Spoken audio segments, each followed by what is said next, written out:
Advent is a season of hope and expectant waiting. Yet we are faced with many global crises such as climate change, war, poverty, and racism. I find that in looking at the world and its suffering, my own heart is often filled with a grief, especially as I wonder about the effects of climate change on my children and grandchildren's generations. God grants us freedom to act for love, peace, and justice, but also the freedom not to act.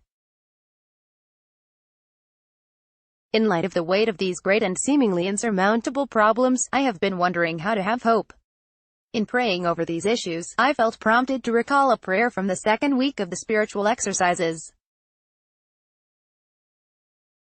Saint Ignatius asks us to meditate on the Trinity looking down on the world in the moment before Jesus is conceived. We are asked to imagine those on the face of the earth, in such great diversity in dress and in manner of acting. Some are white, some black, some at peace, and some at war, some weeping, some laughing, some well, some sick, some coming into the world, and some dying. SE 106.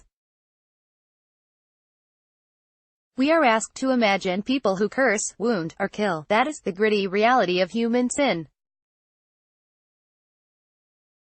In praying over the Trinity looking down on all of this, it occurred to me that God's choice to become incarnate not only gives us reason to have hope in God, the incarnation also reveals that God has hope in us. Hope is not wishful thinking, optimism, or being cheerful. Rather, hope, as Aquinas describes it, concerns a future good difficult but possible to attain by means of divine assistance. Summa Theologica 2:217.1.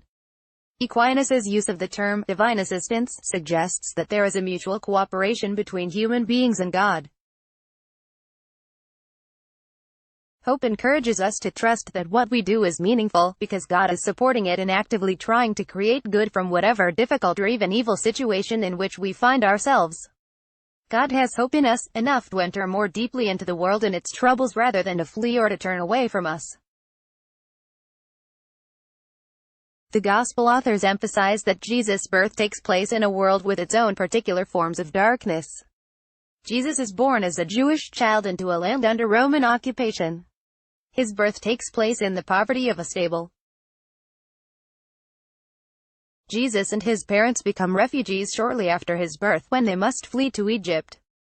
God never gives up on the world even in the midst of great sin and suffering.